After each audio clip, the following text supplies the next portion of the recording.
All right, fight fans. And it was probably a little under an hour ago.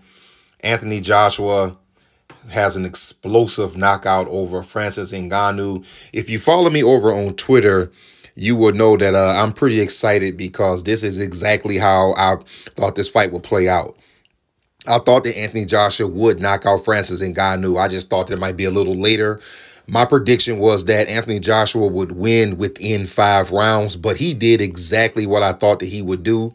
Let's get to the pros and the cons. Let me start with Francis Ngannou first. The pros would be that for a second fight, he not only gets into the boxing ring, but he does it with a top 10 elite fighter. He did it with Tyson Fury a few months ago. He comes back with Anthony Joshua. No soft touches. He looks like he does have some type of boxing game.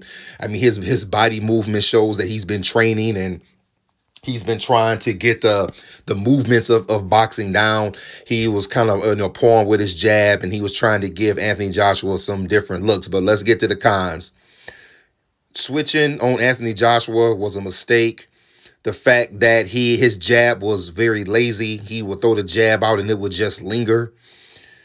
All was recipe for a knockout, which is what happened to him. Anthony Joshua, let's talk about AJ. The pros would be Anthony Joshua looks to be in great shape. I mean, he always does, but he looked in great shape. I love the fact that AJ took this fight serious, just like I said he would.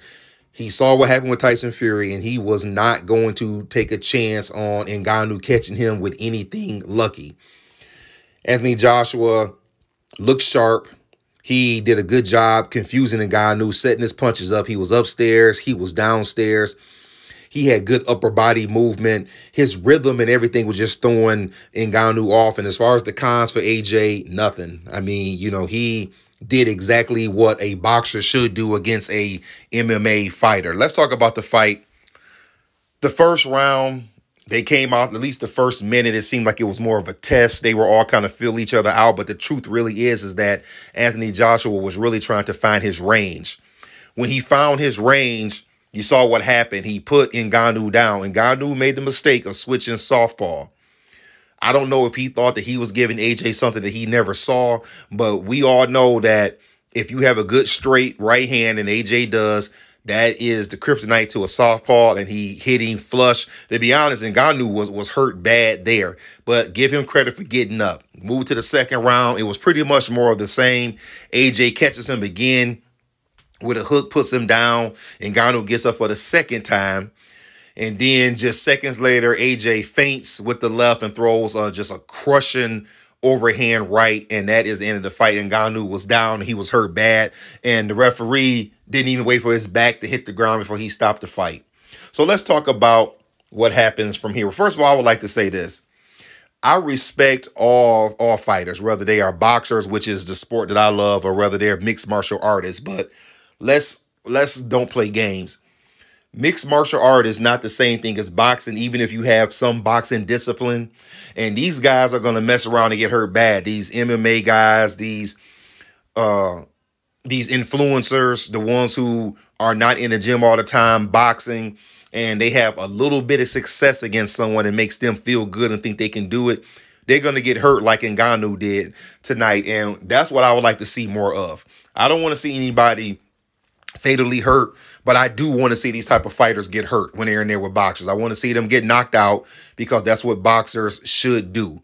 You're coming over here in my game, and I'm going to get you up out of here. So let's just move on and talk about what happens from here. At the end of the fight, Anthony Joshua says that he wants the winner of Tyson Fury, Alexander Usyk. Eddie Hearn echoed that and said that he really is pulling for Fury to win because he wants to make Fury Joshua, which would be a huge fight in the UK, and it would be a huge fight in the heavyweight division. And to be honest, that's the fight I would like to see. I honestly still don't think that Anthony Joshua can beat Alexander Usyk, even if he loses to Fury. We've already seen that fight. Let's get Fury Joshua. If somehow Fury can edge out this fight against Usyk in May, let's see Joshua Fury. Let's see it over in the UK. The fight will be huge, not only over there, but over here as well.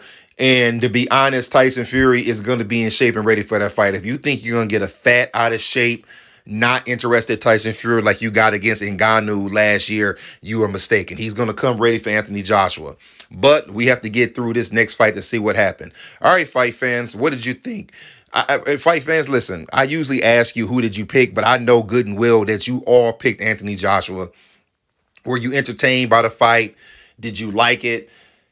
You know, and just give me your overall thoughts on the fight. If you haven't already, like, comment, subscribe, hit the notification bell so we can keep talking boxing. That's all I got. I'll let y'all later.